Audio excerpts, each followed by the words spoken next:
and on we'll go through the wastelands. Hey guys, Alex here, AG Automotive, and welcome back to another one. And behind me today, we've got the 2021 LDV D90. So what do you guys reckon?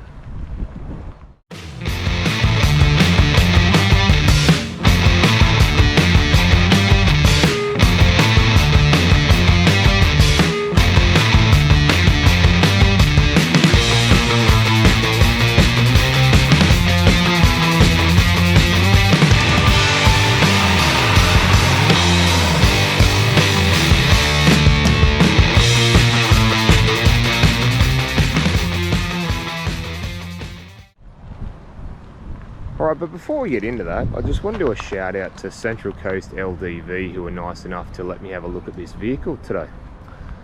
Alright, let's have a look at the front. So at the front here we have the massive big grille, as you can see there, and the big LDV badge as well, with the nice silver trim piece.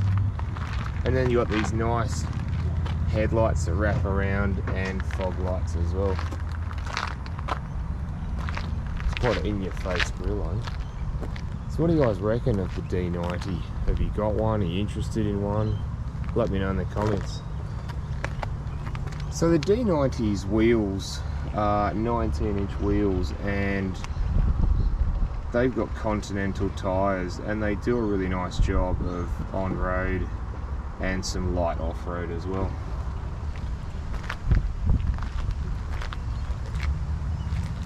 See the trim piece that extends all the way up here, you can see, and all the way up sort of to the roof there. It does have a sunroof there as well, which we'll have a look at a bit later on. We'll just come around to the back here. So you've got the LDV logo, you've got your reverse camera there, SIAC motor, and you've got LDV D90 bi-turbo, as this is the bi-turbo diesel engine in this one, which we'll have a look at a bit later. And I do like the exhaust tips there, the twin exhaust tips. I think they look quite nice in the chrome and look sort of sporty and sort of finish it off a bit.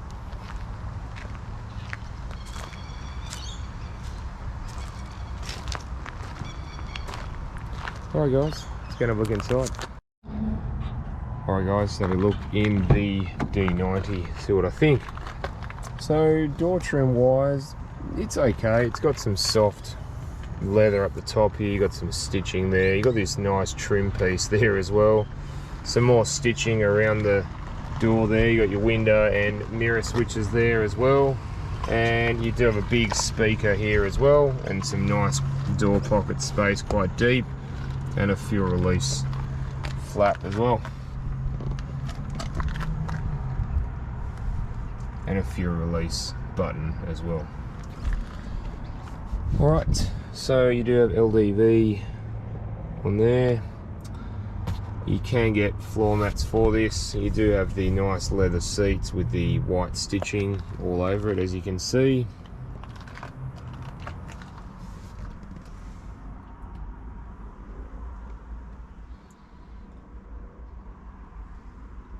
Alright, let's jump in and have a look.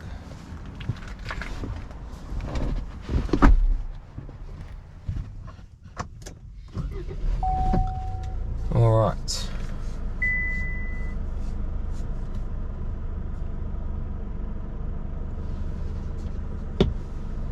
Okay, so let's just start down here. So we do have the mirror switch there and your illumination for the dash, as well as some pocket space and your bonnet release there as well. You also got this nice, I think it's meant to be like a wood grain type trim piece there. Look, it's probably not my cup of tea in regards to the colour of it. The dash is nice how it just flows over there, and as you can see there's more of that trim piece there and goes under the dash, and you do have more of it there as well. So Sorry about that chime, it keeps telling me about seat belts and we're not actually going anywhere. So I'll put my seat belt on and see if it goes away. Alright, cool. So the steering wheel. Steering wheel, you have your audio controls on this side, you have a steering wheel heater as well. And over this side you have your cruise control and menu controls for the dash. Now you can go through a bunch of controls. Obviously you got your digital speedo, you go through your radio there, you do have your safety features there come up.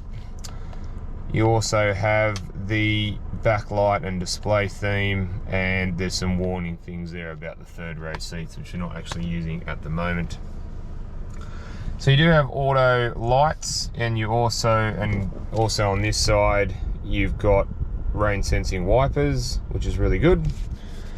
You also get the paddle shifters, plus and minus. Again, I like those sort of things. I think they're pretty cool. All right, so we come to the media center.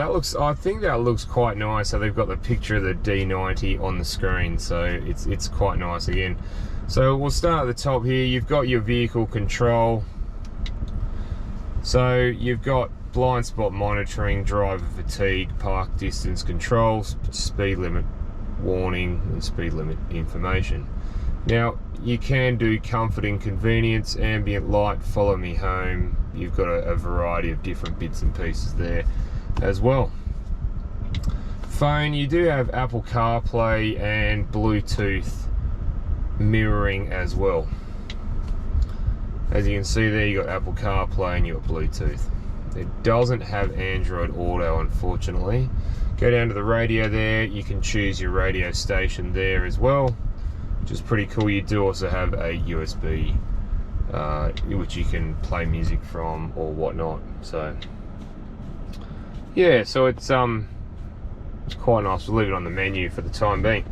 So further down, nice aircon vents there, quite big. Again, I like that. You got your hazard light, you got your aircon controls, pretty straightforward. You've got auto climate control, so either one you can have, the passenger can have one, driver can have another one. Start stop button.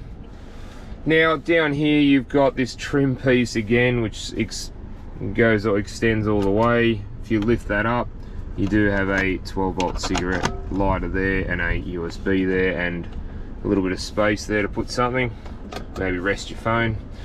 Now the gear selector, if I push it up, I'll show you the reverse camera. The lines do move. I tell you though, it's not the greatest quality. It does have your sensors as well, back and front, when you get near something. But again, it's yeah, I would say that they could work on the quality of the camera. Alright, so you do have things here, hill descent control, traction control off, auto start stop. You do have a 4-drive diff lock at the back and a lane departure warning as well. So over this side we have your park brake there. You do have some modes, some driving modes. So obviously if you look at here, we can have a look at the sport mode, auto mode, which is pretty straightforward, eco mode, you got sand mode, you got mud mode, snow mode. So yeah, there's a few different ones there as well, which is pretty cool. So just leave it on auto for the moment. We'll check out how sports mode goes a bit later.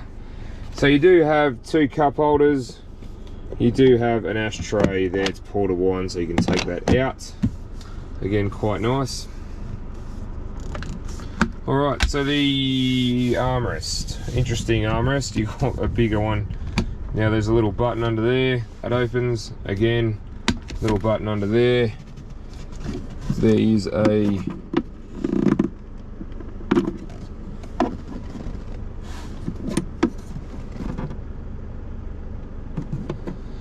DPF switch there,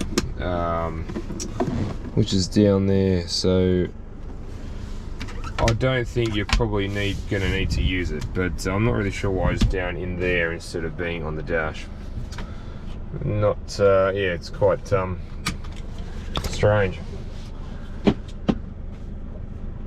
Yeah, I'm not really sure why that is like that. So, all right, so the armrest here, you open it up, there's a little button there and a button there, and if you have a look under there, there is a DPF button there that you can push. You shouldn't need to ever use that, but yeah, it's reasonably, I think it's more on the harder side, I would say. The leather here, nice stitching. All right, so we'll come to the sunroof. Just want to show you that. I love sunroofs, I think they're cool. Now, you can open the boot as well from here. So I'll just show you that. That is pretty cool. Now, check this out.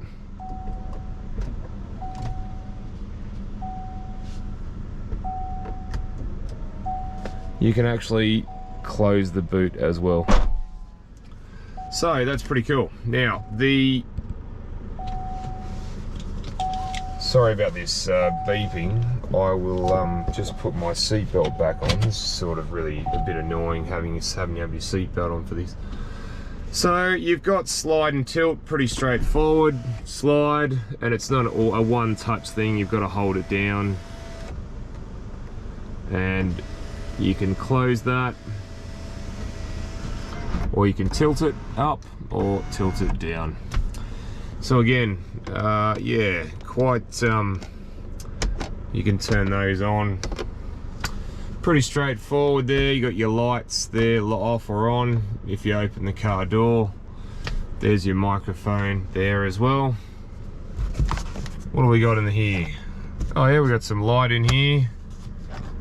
So, yeah. Alright guys, let's jump in the back and have a look what's in the back.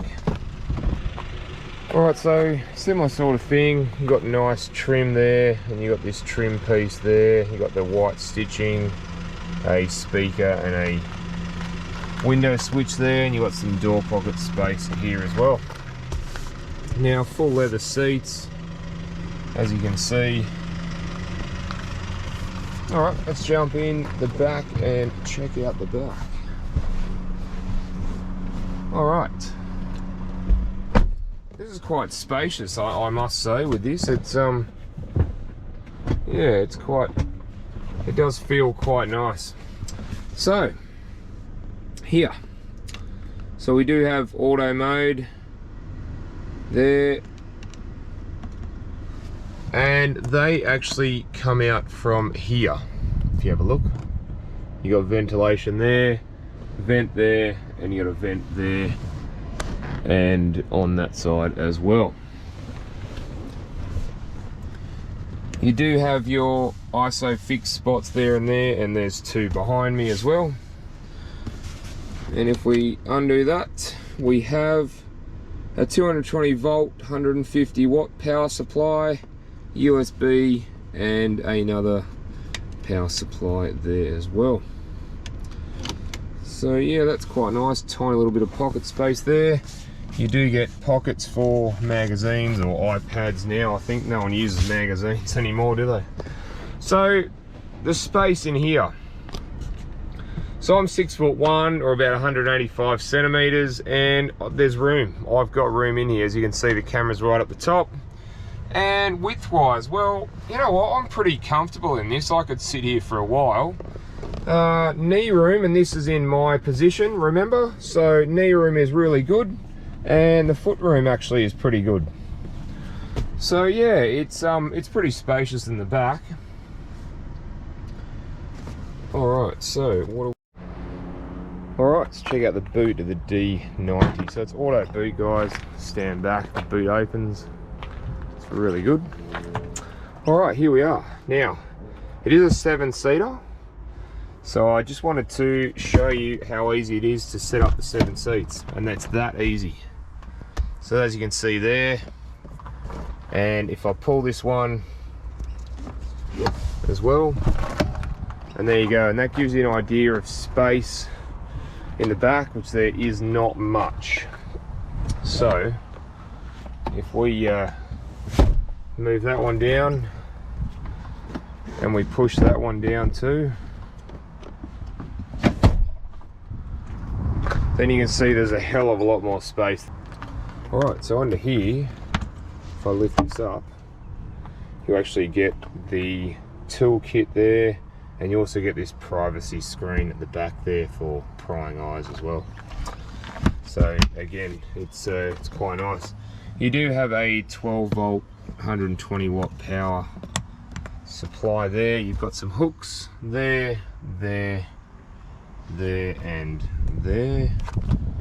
You also have these two big handles. Now they're for the middle seats. So on the left, if I pull the left one, watch the left seat, and if I pull the right one, and that gives you a humongous amount of space, a lot of space.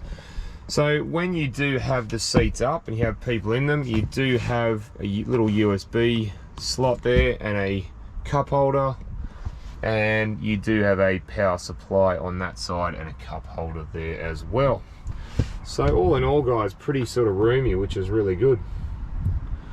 So you do have a close button here, guys, so I'll just push that and it will close automatically.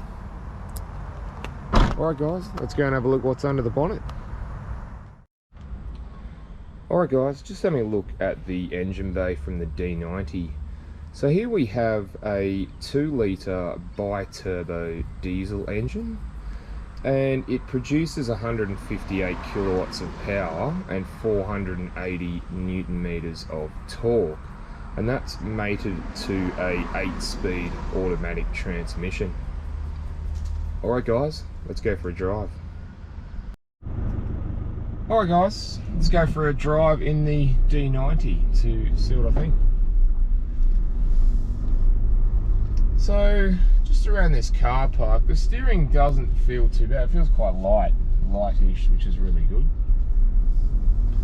When I get in here, the first things I see, this dashboard, the media center is quite big, quite huge, and you've also got this massive big console as well. So yeah. Alright, so the seats are full leather. They're reasonably comfortable, guys. I would say they're a little bit more than half, like in the middle there. So yeah, they don't seem too bad.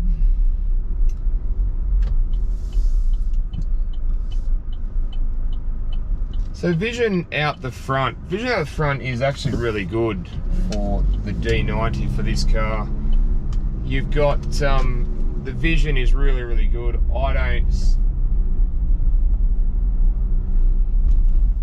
Alright, so vision out the front is great actually. When I look that side, I do notice the rear vision mirror, but it's not as bad. I can see underneath it, and yeah, you get quite good view.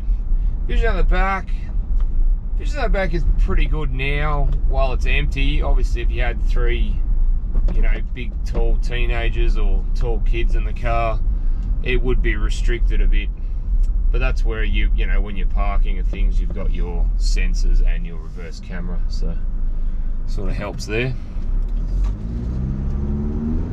So vision out the sides I think is really good actually. You've even got the corner on the window, there's side windows, the corner piece in front of the mirror, which I think is a really good thing to have, because it means that you get an extra little bit of vision. Now it might not mean much to some people, but when you're maneuvering the vehicle in tight spaces, it does seem to come in handy. And the windows are quite big as well, so you get quite a lot of vision all throughout the back to the back corner. Alright, now mirrors are really good. They're big, they're chunky, they do a really great job.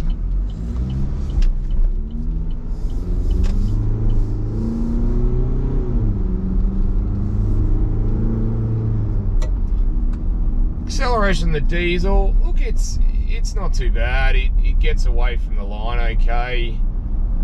You know, the 2 litre bi-turbo isn't the greatest.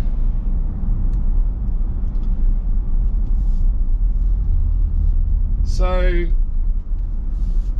the mirrors are really good.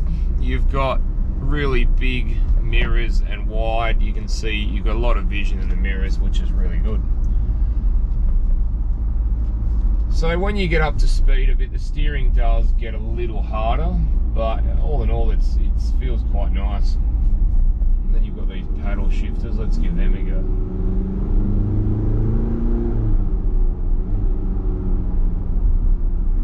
Yeah, no, the paddle shifters seem to be alright. So it is a little bit of a bumpiness. You do find that it is a little bit bouncy, this car, around town. But all in all, it soaks up a lot of the bumps, which is, I think, is pretty good. You don't want it to be too rock hard.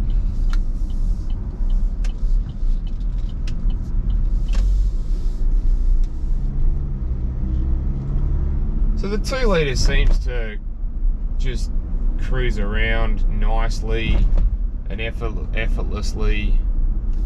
Doesn't seem to be too bad just running around here.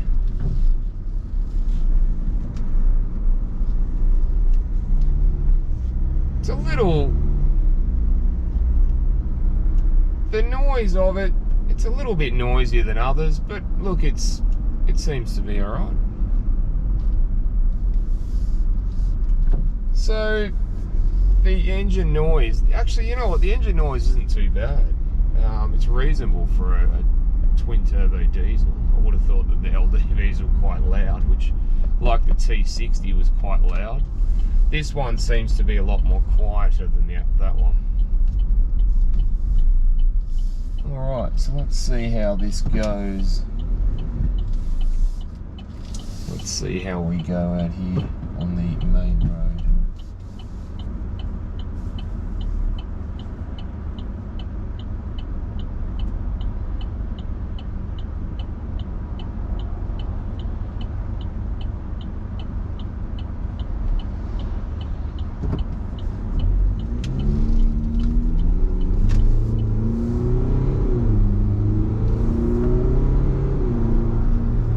Yeah, look, the twin turbo or bi-turbo diesel, it's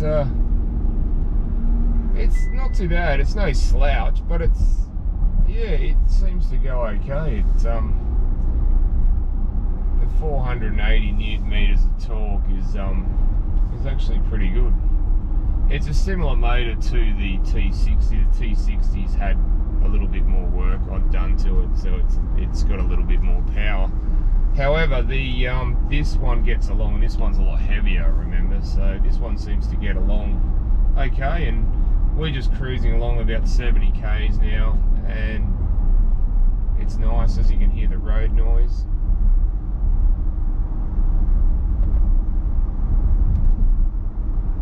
Yeah, it seems to be quite nice.